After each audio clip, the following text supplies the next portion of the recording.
नमस्ते। आपकी उम्र 20, 22 या 25 साल है और आपको हेयर फॉल की वजह से शीशे में देखने में भी कॉन्फिडेंस फील नहीं हो रहा है। आपके दोस्त, फैमिली और सोशल मीडिया शायद सभी आपको हेयर ट्रांसप्लांट की एडवाइस दे रहे हैं। लेकिन एक डॉक्टर होने के नाते मैं आपको बताना चाहता हूं कि यह फैसला आपकी ज़िंदगी का सबसे बड़ी गलतियों में से एक हो सकता है। ऐसा क्यों? तो अगर ट्रांसप्लांट नहीं तो इसका सही सॉल्यूशन क्या है? चलिए आज इसी बारे में बात करते हैं।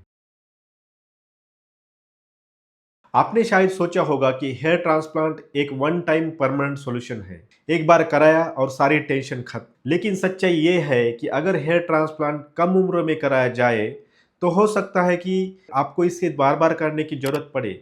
यह एक ऐसी रियलिटी है जो ज़्यादातर कमर्शियल क्लिनिक्स आपको कभी नहीं बताते। आज हम इसी कन्फ्यूजन को क्लियर करेंगे और आपको वो ऑप्शन बताऊंगा जो आपके लिए ज़्यादा सेफ और लॉन्ग लास्टिंग है। तो 20-25 साल की एज में हेयर ट्रांसप्लांट करवाना एक बड़ी गलती क्यों माना जाता है? इसके पीछे कोई रॉकेट साइंस नहीं है, बल्कि तीन सिंपल मेडिकल रीजंस है। पहला और सबसे इंपॉर्टेंट रीजन, आपका हेयर लॉस पैटर्न अभी स्टेबल नहीं हुआ है। मेडिकल साइंस के अनुसार 25 की उम्र तक ये पैटर्न अनप्रिडिक्टेबल होता है। अगर आपने इस स्टेज पर ट्रांसप्लांट करा लिया तो जो बाल लगाए गए हैं वो तो रहेंगे, पर आपके आसपास के नेचुरल बाल झड़ते रहेंगे। कुछ सालों बाद ये एक अननेचुरल पैच जैसा लुक देगा जो बिल्कुल भी अच्छा नहीं लगेगा। दूसरा बड़ा रिस्क है आपके डोनर एरिया का वेस्टेज। आपके सर के पीछे के बाल जिन्हें हम डोनर एरिया कहते हैं वो एक लिमिटेड बैंक बैलेंस की तरह है।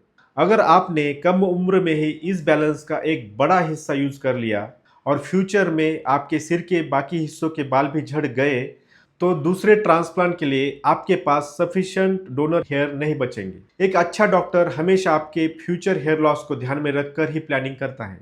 और तीसरा रीजन है अनरियलिस्टिक एक्सपेक्टेशंस। यंग पेशेंट अक्सर वैसी लो और डेंस हेयरलाइन चाहते हैं जैसी उनकी टीनेज में थी।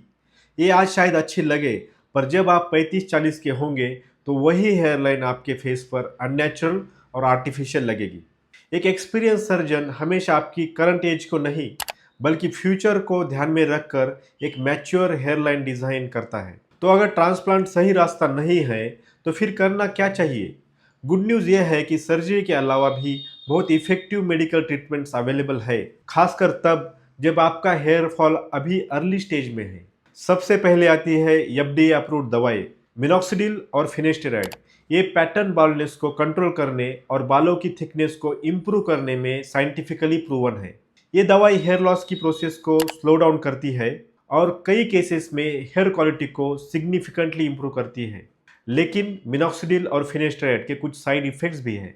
और फिर दूसरा पावरफुल ऑप्शन है पीआरपी लेजर्स और विटामिन सप्लीमेंट्स। पीआरपी ट्रीटमेंट्स में आपके ही ब्लड से ग्रोथ फैक्टर को निकालकर स्काल्प में इंजेक्ट किया जाता है। वे सीधे बालों की जड़ों तक न्यूट्रिशन देता है, उन्हें मजबूत बनाता है और हेयर ग्रोथ को स्टिमुलेट करता है।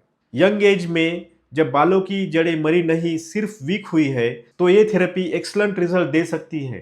इन मेडिकल ट्रीटमेंट्स के साथ साथ आपकी लाइफस्टाइल भी एक बहुत इंपॉर्टेंट रोल प्ले करती है। एक बैलेंस डाइट जिसमें प्रोटीन और आयरन भरपूर हो, स्ट्रेस मैनेजमेंट और 7-8 घंटे की नींद, ये सभी फैक्टर्स मिलाकर आपके बालों के लिए एक पॉजिटिव चेंज ला सकते हैं। अगर आप हेयर लॉस से परेशान हैं तो आपका पहला कदम किसी भी क्लिनिक जाकर सीधे ट्रांसप्लांट बुक करना नहीं होना चाहिए। आपका सबसे पहला और सही कदम एक क्वालिफाइड हेयर ट्रांसप्लांट सर्जन से मिलना है।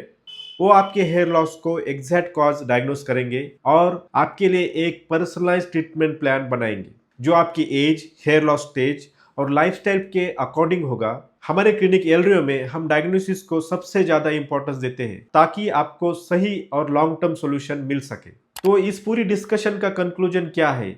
20-25 की उम्र में हेयर ट्रांसप्लांट आपका लास्ट ऑप्शन होना चाहिए, फर्स्ट नहीं। ये फैसला दोस्तों को देखकर या फैमिली प्रेशर में लेने वाला नहीं है। याद रखिए, हमारा गोल सिर्फ सिर पर बाल उगाना नहीं है, बल्कि एक ऐसा रिजल्ट पाना है जो अगले 20-30 सालों तक नेचुरल और बैलेंस दिखे। पहले मेडिकल ट्रीटमेंट्स और लाइफस्टाइल चेंजेस को ट्राई करें, अपने हेयर लॉस पैटर्न को स्टेबलाइज होने का समय दे, पेशेंस रखें और एक्सपर्ट की सलाह पर चले। यकीन मानिए, ये पेशेंस आपको न सिर्फ एक गलत सर्जरी और रिग्रेट से बचाएगा बल्कि आपको वो कॉन्फिडेंस भी देगा जो लंबे समय तक आपके साथ रहेगा।